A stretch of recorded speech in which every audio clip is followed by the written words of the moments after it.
Hello friends, very good afternoon. कैसे हैं आप सब? होप आप सब अच्छे होंगे। जैसा कि आप लोगों को पता ही है कि ये हमारा चैनल है जिस पे हम क्या करते हैं, डेली वीडियोस पढ़ाई से रिलेटेड, न्यू न्यू सब्जेक्ट से रिलेटेड अपलोड करते हैं। फ़र्स्ट ऑफ़ ऑल तो मैं आप लोगों को सॉरी बोलना चाहूँगी कि बहुत दिन बाद आपको वीडियो आपके पास जा रही है।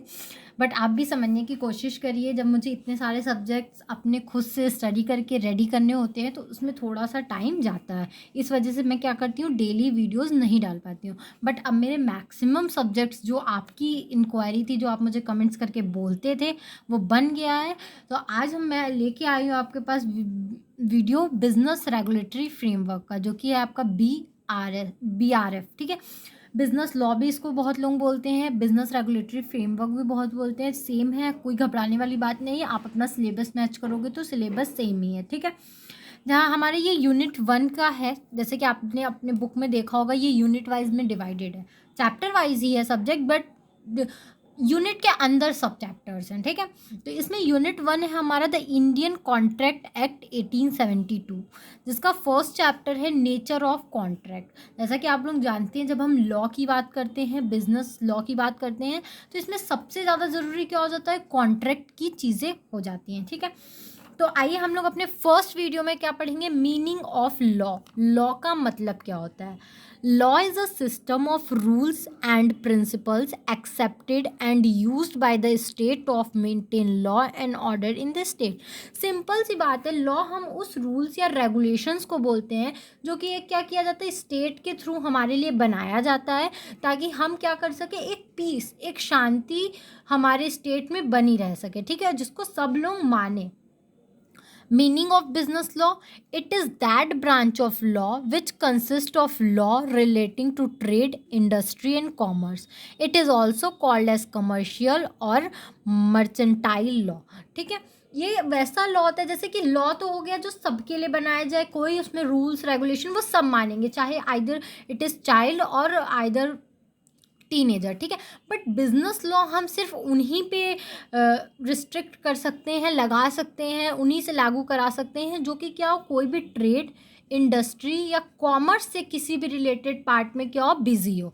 तो उसको क्या होता है, कुछ लॉज होते हैं, वो जो लॉज मानते हैं उनके लिए जो लॉज बनाए जाते हैं, उन लॉज को हम बोलते हैं बिजनेस लॉ। नेक्स्ट है हमारा डेफिनीशन इसमें कुछ भी नहीं है, बहुत छोटा सा, an agreement enforceable by law. ठीक है, सेक्शन 2A के सब अंडर में आता है, एक ऐसा एग्रीमेंट जो कि हमारे लॉ ने इन्फोर्स्ड किया है। तो ये हमारा यहीं पे ख़त्म होता है। ठीक है, तो जैसे कि आपने अभी एग्रीमेंट और इन्फोर्सेबल बाय लॉ पढ़ा, तो जैसा कि हमारा ये डेफिनेशन है, an agreement enforceable by law. तो इसमें आपके दो वर्ड्स हैं, एग्रीमेंट और इन्फोर्सेबल बाय लॉ। इन दोनों का मतलब आप लोगों को पता होगा, आप काफ़ी अच्छे स्टैंडर्ड पे पढ़ाई कर रहे हो, लेकिन फिर भी क्या है, मैंने एक ब्रीफ में यहाँ पे बता दिया है कि जैसे कि आपकी जो राइटिंग स्किल्स हैं वो बढ़ जाएँ, एग्ज़ाम में आपको कुछ भी लिखने के लिए कुछ भी सोचना ना पड़े।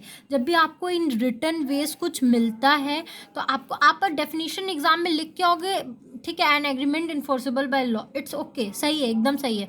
बट अगर आप उसके नीचे उसका एक एक लाइन में मीनिंग दे देते हो, तो वो क्या होता है, जो एग्जामिनर होता है, जो आपकी कॉपी चेक करता है, उसके आइज़ में काफ़ी अच्छा इंप्रेशन पड़ता है। तो जो नंबर आपके इंक्रीज़ होते हैं, इसी सबसे इंक्रीज़ होते हैं। ठीक है, जैसा कि आपने देखा भी है, देख भी रहे हो आप कि मैंने अच्छे से बॉक्स बना के बताया है, तो आप भी इसको अपने वेज में, आपको जैसी कॉपी मिलती है उस कॉपी में आप जितनी अच्छे तरीके से प्रेजेंट कर सकते हो उसको कर लेना।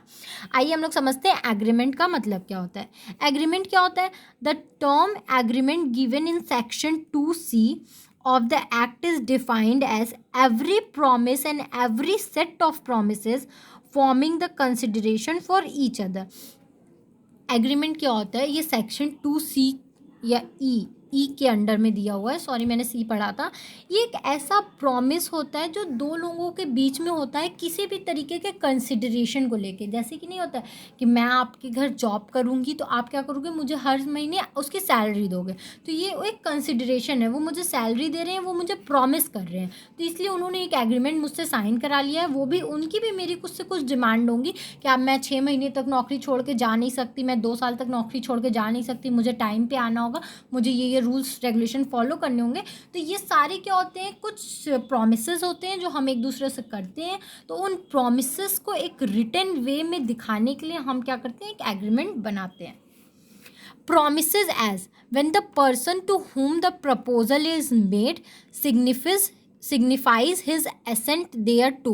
The proposal is said to be accepted. Proposal when accepted becomes a promise. ठीक है, प्रॉमिस मतलब किस चीज़ का करते हैं, प्रॉमिस का एक बता रहा है कि अगर हमारे सामने किसी ने प्रपोजल रखा है, ठीक है, कि आप क्या ये काम करोगे, तो ये एक प्रपोजल है। अब वो प्रॉमिस कब बन जाता है, जब हम क्या कर लेते हैं, उस प्रपोजल को एक्सेप्ट कर लेते हैं। नहीं नहीं ठीक है, हम इस प्रपोजल को क्या करेंगे, मानेंगे, हमें एक्सेप्ट है, हम मानते हैं, हम एग्रीमेंट पे साइन करते हैं, तो वो एक प्रॉमिस हो जाता है। जब वो प्रॉमिस हो जाता है तो हम उसके बाद क्या करते हैं, एग्रीमेंट साइन करा लेते हैं कि आपने इस चीज़ के लिए हामी भरा था, दैट्स वाई आप इस एग्रीमेंट पे साइन कर दो। अब इन्फोर्सेबल बाय लॉ का मतलब क्या होता है, the following points emerge from the above definition when the person to whom the proposal is made. ठीक है, इन्फोर्सिबिलिटी बाय, ठीक है, फर्स्ट पॉइंट का मतलब है जिसके लिए प्रपोजल हम क्या कर रहे हैं, तैयार कर रहे हैं।